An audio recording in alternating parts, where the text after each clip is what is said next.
Hello, everybody.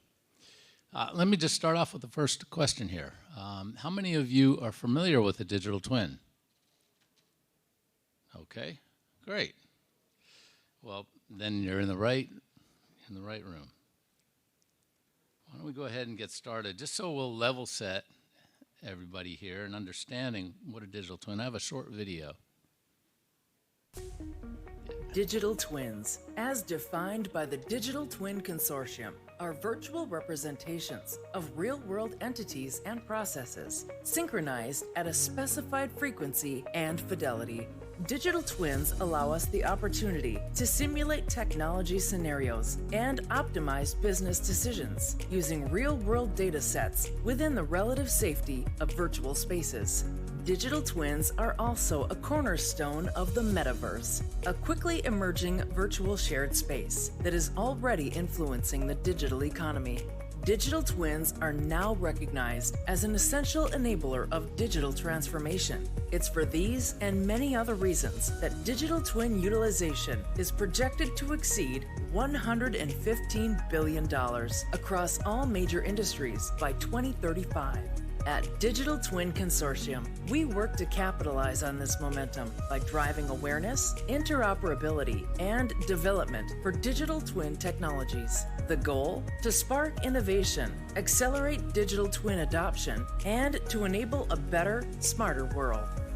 This includes helping to positively impact how manufacturers plan and build products, how cities and buildings can be made healthier, more sustainable, and more efficient, with transportation corridors that are less congested, how energy grids are designed or upgraded to be more resilient and secure, how healthcare and life science systems are developed, validated, and deployed, how disasters are predicted and emergency services delivered, how the agriculture value chain is improved by maximizing crop yields and efficient use of water and fertilizer to make farming more sustainable from field to fork and ocean to plate, and how renewable energy projects may be best implemented. We're influencing new, technology-driven trends and initiatives that include supply chains and autonomous operations, blockchain implementation, and the push for net zero carbon footprint reduction. And we actively promote a collaborative cross-industry ecosystem, transformative business outcomes, the identification of development gaps via reference and maturity models, the establishment of interoperability requirements, frameworks, and open source code, the development of best practices, policies, standards, taxonomies, use cases, and more. That's how we're accelerating innovation and driving adoption, with our founders alone investing more than $30 billion. And we're just getting started. Learn more today, whether you're a vendor, enterprise, academic, researcher, or government agency. We invite you to join our ecosystem of world-leading technology experts. Digital Twin Consortium, the authority in digital twin. Digital. All right. There'll be a quiz at the end on the information you just saw. I know that's a whole fire hose of information at you, but it sort of gives you an idea of some of the different areas and industries that we're talking about that are being really recognized where a digital twin plays an extensive role. And it really is a key enabler to digital transformation. So just a short summary of what the Digital Twin Consortium is all about. We're actually one of 7 different consortia under the Object Management Group umbrella. And Object Management Group was formed over 30 years ago from developing standards, SysML, UML, all these others, and they've continued to grow out into many different vertical areas, as well as become, essentially when they become a standard, they also typically are ratified as an ISO standard as well. So we found that over those years, it was very ideal to be able to work together with these companies, develop these standards, and bring them together and collaborate. And we saw that it was very easy to now develop these different consortia. So it's probably a little over 10 years ago, the Industrial Internet Consortium, now the Industry IoT Consortium, was formed. And that was founded by IBM, Cisco, Intel, GE, and AT&T. So what we really looked at is now, as we move forward, we see the advent of digital twins coming into play, and digital twins have been around for quite a while. It really wasn't until Dr. Michael Greaves, in his pivotal paper on product life cycle management, where he brought out the concept of digital twin. So he really is the father of digital twin, although he will say he's not the grandfather of the term. He leaves that to John Vickers, who is the CTO, and worked very closely with him as the CTO for additive manufacturing for NASA. So out of this, we formed the Digital Twin Consortium about 3 years ago. And we went from about 50 members to now closing on 200 members. In fact, I just heard another member just joined today. It's pretty incredible that we're seeing this kind of growth over this short period of time. And the consortium's formed not just of solution providers, but as you can see, it's academics, it's researchers, it's also local government, and it's end users. And the end users really become the catalyst to driving and bringing out these use cases and case studies to demonstrate the value of digital twins. And we're leveraging that with our membership to create a complete reference library to show that value at the different phases of the life cycle of a digital twin.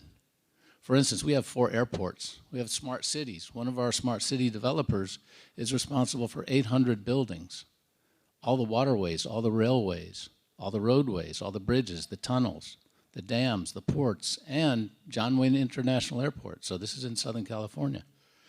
Oil and gas companies, we're going to be announcing 2 major oil and gas companies that are household names that you know that have now joined the consortium. Data centers, Google's a member of this consortium. Manufacturing, we have members tied directly into several of the different key manufacturers. And then also in terms of healthcare and life science, one of our working groups around that, members dealing with the largest hospital in Singapore. We also just recently had a member join who ties in with nuclear energy and modular capacity and build out. Emergency management systems, telecoms, we just announced our new telecoms working group. Supply chain, fintech, and renewables, and how we can tie those in, again, key areas. And our members really look from different regions. We have over 30 countries represented within this consortium. And each member in those different regions, we have what we call a regional branch organizer. And what they have is very close ties to academia, to the universities. They have very close ties to local government. Many mandates, many directives come out of there. And on top of that, the incubators, the accelerators. Several of our members came either out of university spinoff or other large companies that have now spun off.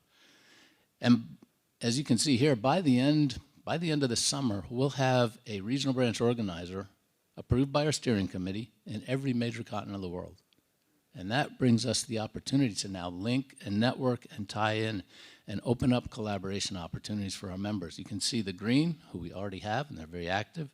And then in progress are just about to be announced several of those. As I said, over 30 countries represented.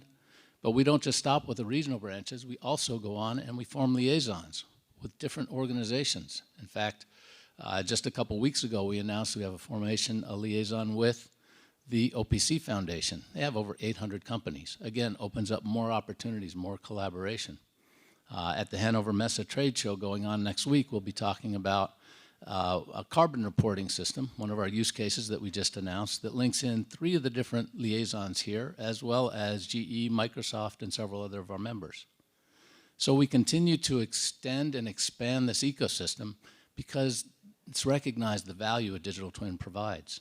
So how do we structure it? We structure it in terms of working groups. Our working groups cover 12 different domains, including a horizontal domain. And within these different working groups, we have our subgroups, and the subgroups are where the work is. These are some of our latest subgroups based on the membership that we have. But we're here today to talk about how do you actually start your journey of a digital twin? How do you compose it? And understand the composition in terms of capabilities. Start with really understanding what is the objective. What job are you hiring the digital twin to accomplish? And then look at what are the capabilities that I need to be able to accomplish that job. And then you can back from that, look at what's the optimal technology. And so we'll walk through a couple examples here, and we'll show we've released a toolkit on this, and it's been just very, very well received, and members have actually joined, companies have joined because of this, and I'll give an example of that as well. But there are impediments to digital twins. Now, if you think about it, there's a lot of hype around what a digital twin is. Some of you know about what a digital twin is, okay, but do you understand how it's applied and what that real value is, the true value for that? What are the real capabilities again? And then how do you get your executive management to buy into, yes, we need to be looking into understanding how we can leverage a digital twin, how we can use it. You know, one of the questions I always get asked is, what's the ROI on digital twin? In fact, why would I join this consortium? What's the ROI? Yet when we show them the value and we say, all right, now start talking to some of these end users, they get pulled into that, and it's just been tremendous. And that's a reason we're getting more end users and why we're getting more and continuing to grow this on a global basis. Value-based use cases, being able to demonstrate that value, that is key. And as we know, security is fundamental here. It's foundational. You can't retrofit security when you start these. And so one of the business challenges is really, as the innovation increases, the capital decreases. There's a lot competing in terms of being able to get money to start this, competing business budgets, and then the decisions made by the execs and accountants. And there's always this tug of war between, it's the real-time IoT, it's the real-time data, it's the sensors, here's what I have. No, it's the simulation, it's the modeling that we're doing. And so when you go back and forth with that, you end up with this situation. And I'm sure some of you smiling can certainly relate to this. I certainly can, especially when you're trying to do troubleshooting. No, it's the hardware. No, it's the software. No, let's figure it out. Well, you figure this out. So you want to avoid that. You want to work together. So what does a digital twin capability periodic table do? How do I compose this digital twin? This actually came out of one of our members talking to one of their customers. The customer says, look, we have regions all around the world that are working on some aspect of a digital twin, and they say that's their digital twin. Some person doing the AI side, some person doing the platform side, some person doing the sensor, the IoT side. So how can we unify that understanding? How can we bring that together? I said, well, let's figure this out. Let's put in a very common framework that we can understand. Everybody understands periodic tables. So let's use a periodic table in a sense to actually replace the elements with the capabilities. From that standpoint, we can now develop a framework that everybody can agree and we can unify and collaborate on. And they looked at this and they said, you know, that really makes a lot of sense to us. These are three questions we're hearing very, very often. What is a digital twin? Why do I care? And then again, how do I get started? How do I start that journey? So you heard the definition. Like I said, you'll be quizzed on that later. No, you'll see that repeated again. The foundational elements of a digital twin. There's a virtualization of a physical entity and or a process that has a given level of synchronization at a given frequency, often known as the twinning rate. But the key is that that frequency is at quote unquote real time, whatever requisite is there, because that ensures that you have the fidelity, you have the precision and the accuracy represented with your virtualization to your real world entity and or process. Think about supply chain management. Think about operational resiliency. So why do I care? Well, that's where we're talking about that reference library, and you'll see some examples of those towards the end of the presentation, but you'll understand as we go through how we build that up and how we get started. And that's what this capabilities table, this composable framework is all about. And it's leveraged, we're actually going back to a foundational element, which is called packaged composable business applications. And this was brought out in the concept of how can I do things so I can reuse them, so I don't have to keep redeveloping, so I don't have to start from a blank slate every time. So let's look at that in the context of Lego blocks. We're going to make this very modular. Here's your Formula One racer. Well, with that, I could actually take the foundational elements of that and create a NASCAR. Or I could create a Jeep. I may not have all the different components there, the wheels, the bumpers, all the rest of that, but I have the foundational elements. And that's the idea. I take a modular approach to this that now allows me to have interoperability and scalability and build these capabilities from a composable architecture standpoint. And if I look at that, that enables me to create a composable digital twin. Here you can see some examples of those. And we look at it, again, how can I package those in a way that I can reuse them? So let's look at that table again. Again, this framework is here to facilitate the collaboration. In fact, when they brought this out to the end company, the company said, you know what? We're getting a lot of really positive feedback. We're looking at this in different ways. And you'll see a summary of these at the end of the presentation, but one of those is really looking at it, it's identifying where my core competencies are and where my deficiencies are. So I can look at this in terms of a large scale, where how would I actually do a digital twin of, say, this mobile platform? Where would I even start? Well, I'd look at the capabilities.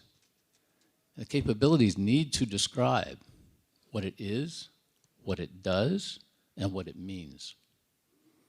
And again, you don't need all capabilities for all these different use cases, but you map the use case to the capabilities required. And the beauty of this is it's technology and architecture agnostic. So you're not dictating an architecture or a technology. You're looking at it at the capabilities.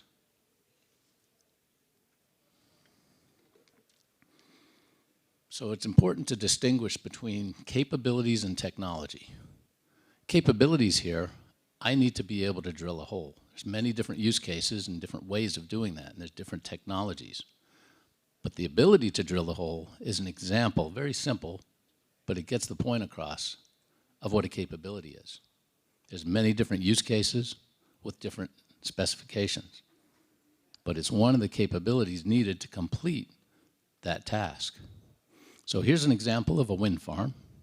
Remember, I talked about the definition of physical entity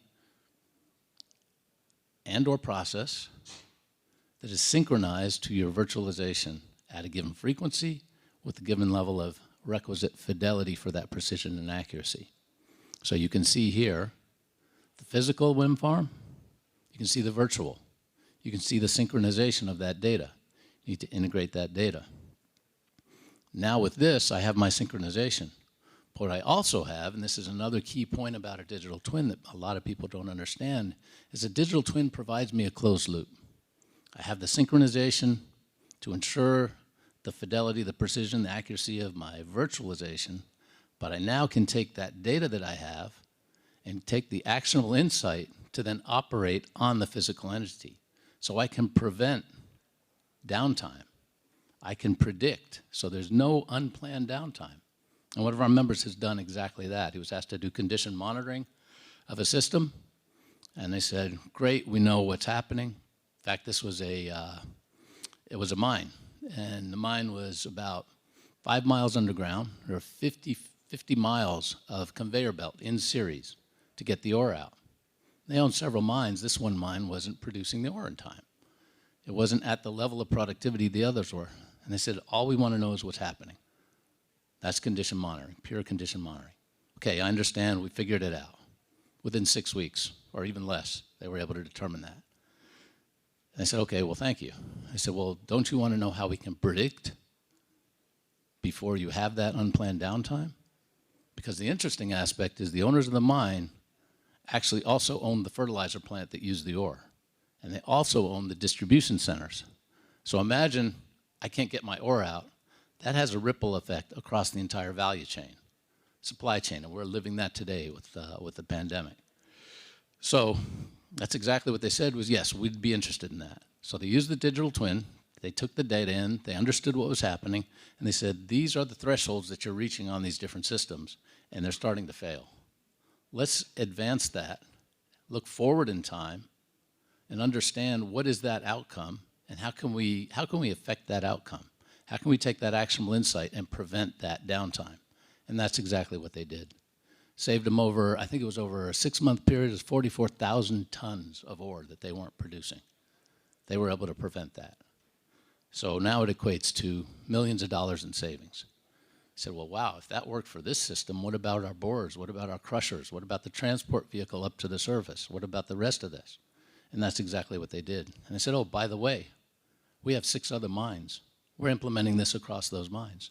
Now those millions of dollars turn to tens of millions of dollars, turn to hundreds of millions of dollars when you look at that entire value chain.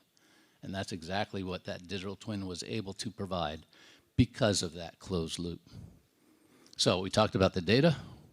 You want to be able to integrate that. You want to gain the actionable insight, the intelligence.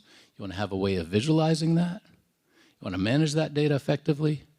And you want to ensure that you have the security, you have the trust, you have the reliability, you have the resiliency.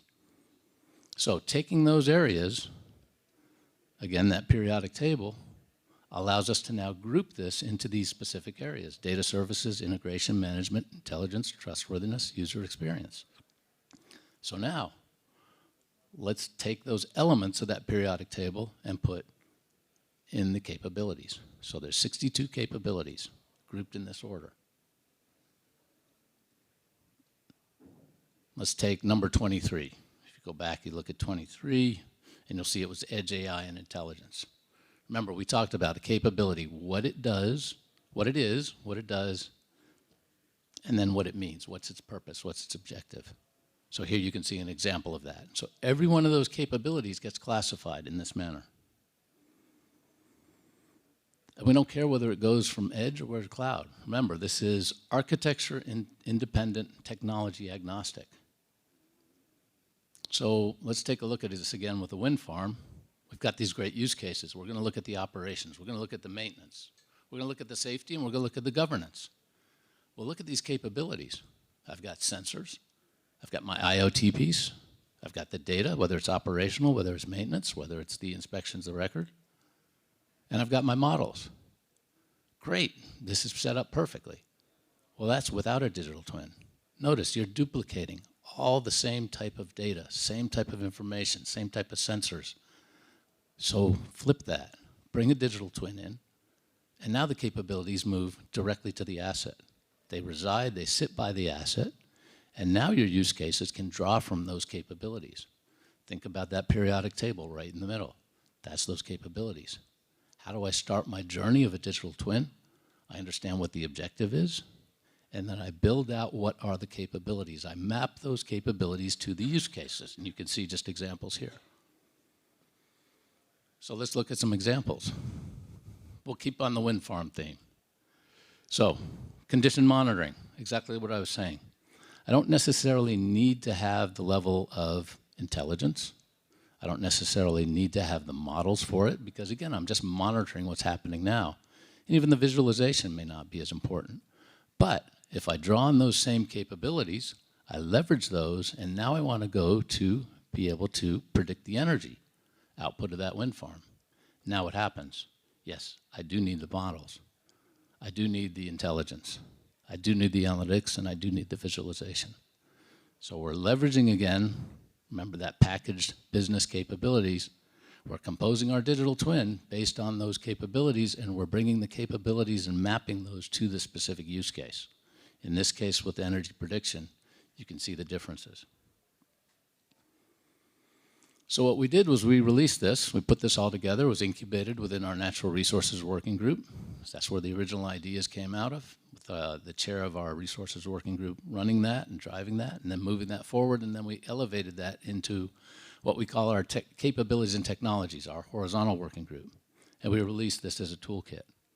So we have a periodic table, we have an Excel toolkit, and we have the user guide, which really helps you to understand not just what it is, but how do I actually use it and how do I do it?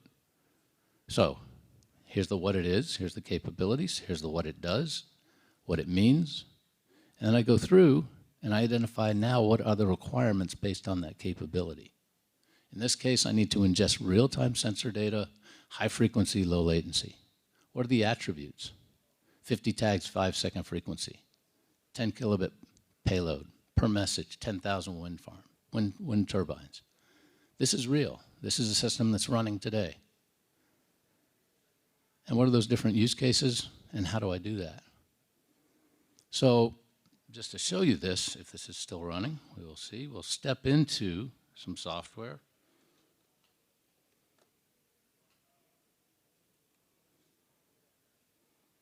We'll see if this is going to cooperate. All right.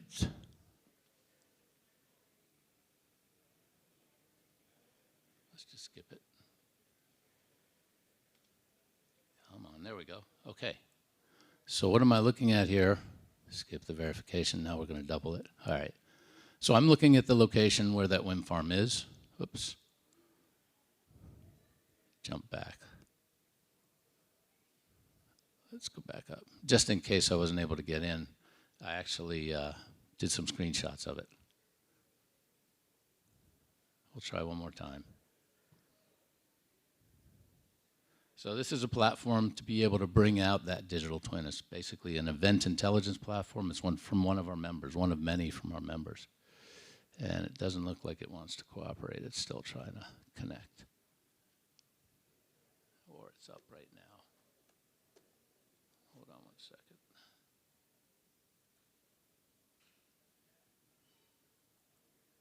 All right, so we are up.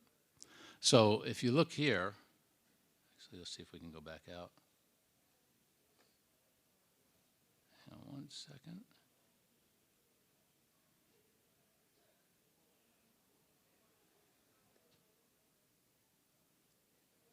Come on, this worked before.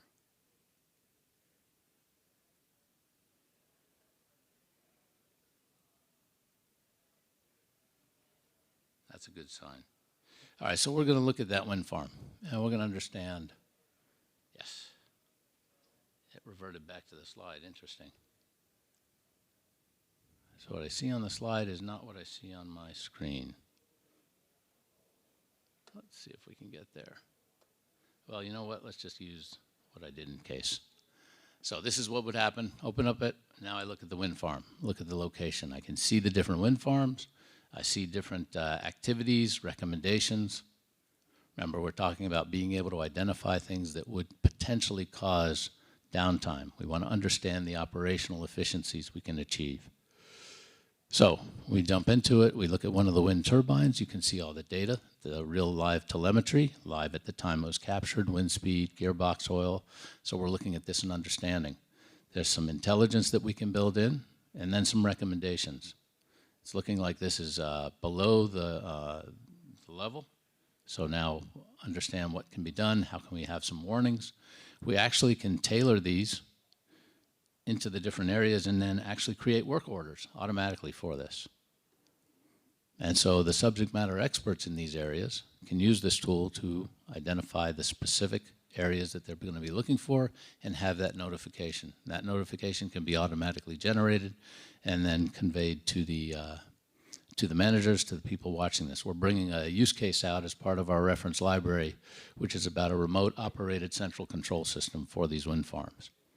So really, and you heard this from the presentation earlier from Jess, the key was data streams. Well, that's exactly right. The first thing in developing this is the data streams. Understanding the source of the sensors, being able to bring those, connect those together, and then develop your event boards with all the different areas in terms of recommendations, rules, procedures, and then build those out.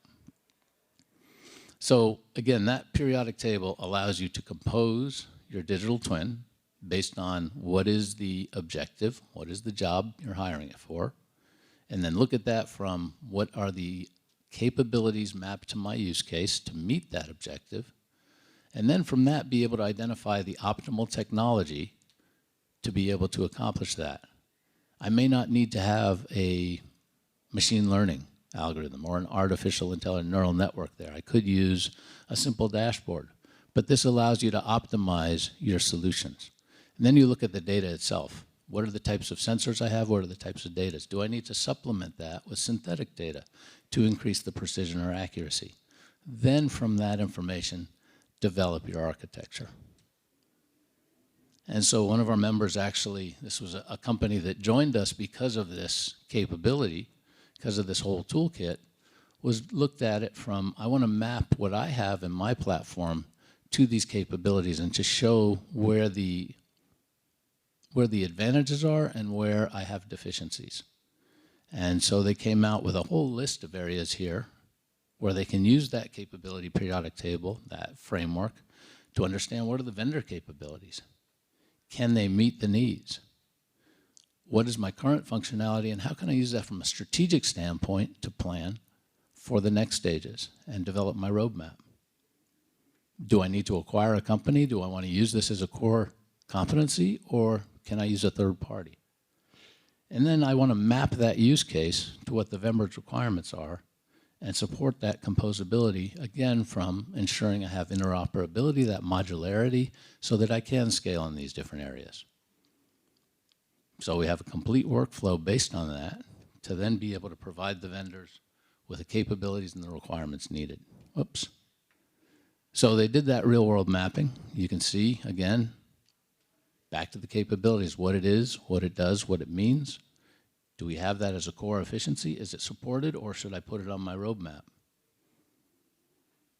So we have a use case. Let me see if this is out of order. So from that, we actually had this member join, and they are now using a digital twin for being able to track the viral dispersion load of one of the largest hospitals.